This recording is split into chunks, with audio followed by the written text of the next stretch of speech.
Esses dias eu estava vendo uma palestra da Autodesk sobre o futuro da tecnologia BIM, na real, o pós-BIM, né? Tipo, o BIM já é o estado da arte, se você for falar em construção civil. Hoje em dia, nos dias atuais, em relação ao Revit, Navisworks, em relação a, acima disso, né, a visão macro da integração dos projetos em si, projetos e processos. Isso é muito interessante, é muito divertido e útil principalmente. Hoje em dia é cada vez mais necessário, mas hoje em dia muitos mal sabem o que é BIM, saem da faculdade de engenharia civil ou arquitetura sem saber o que é BIM, e é algo que já é presente, já é obrigatório em países como Singapura, como Hong Kong, como Reino Unido. Nesses locais, para obras públicas, pelo menos o BIM já é obrigatório. Já é obrigatório. E aqui no Brasil, em breve será obrigatório. É questão de tempo, realmente é questão de tempo. Mas o vídeo em si da Autodesk, em relação ao que vem depois do BIM, o que pode ser as tecnologias do futuro que vão dominar a construção civil. E nesse vídeo da Autodesk, nesses dois vídeos estão aqui na descrição, foi falado sobre robótica, foi falado sobre um novo nível em tecnologia da informação em relação a sermos criadores de ferramentas, não só ficarmos utilizando ferramentas como o Revit, Navisworks, não só sermos utilizadores, mas sermos também criadores das ferramentas, porque cada caso hoje em dia é um caso X, vai ter, se você é engenheiro ou arquiteto, você executa os dois, como alguns engenheiros fazem, como eu faço, até certo ponto, lógico, porque o arquiteto é essencial, sim, mas se você executa os dois, você sabe que para alguns projetos, algumas situações, a planta baixa em si é suficiente. Mas no caso, se você vai só legalizar um projeto, não tem que ser, BIM não é necessário. Se tu vai construir e ou reformar, o BIM já se torna crucial para isso.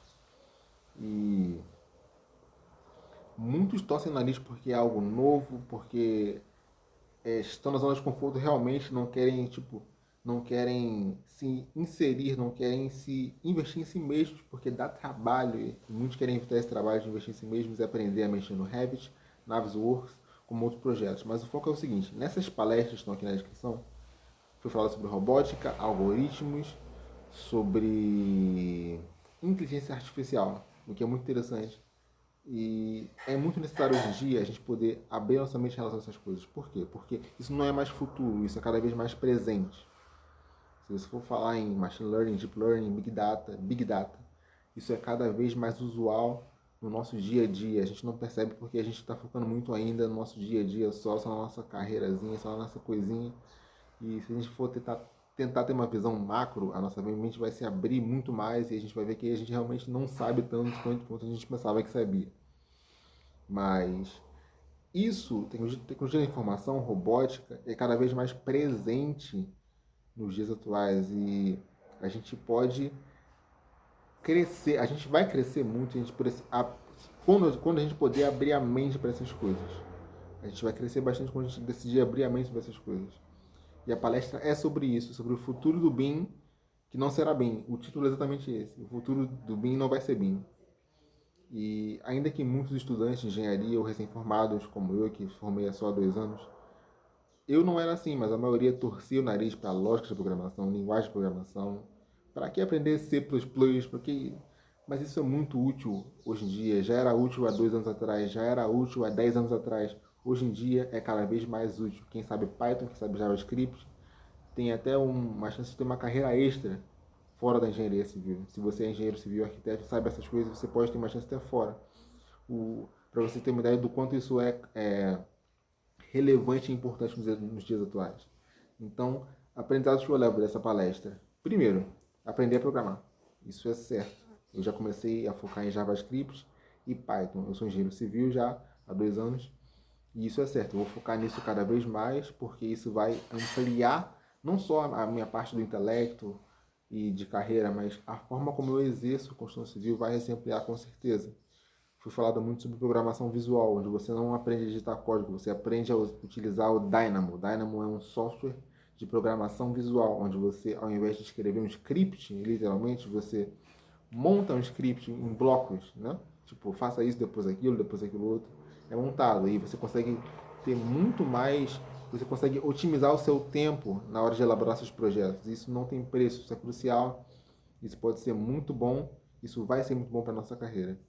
Segunda coisa, eu já até falei sobre isso, abrir um pouco a mente sobre tecnologias novas, ainda que eu não goste, mas vai ser bom para mim, entendeu? Abrir um pouco a mente sobre isso, porque isso é crucial, isso faz a diferença, a gente tem que se destacar no mercado de trabalho. Se você quer trabalhar numa empresa ou quer empreender, eu gosto mais de empreender, isso faz toda a diferença, isso é muito importante e relevante, e eu tô nessa. Primeiro, aprender código. Segundo, abrir a mente. E não menos importante por ser terceiro, aprender mais sobre BIM.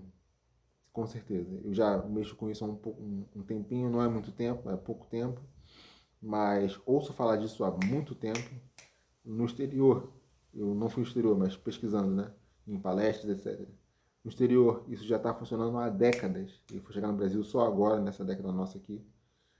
E só o BIM em si, ele já pode revolucionar a construção civil brasileira em termos de organização de projetos, processos, em termos de orçamento, em termos de economia e prevenção de perdas em relação à construção civil. Isso é muito importante, são as recomendações que eu tenho para vocês aí. E aqui tem na descrição as palestras da Autodesk.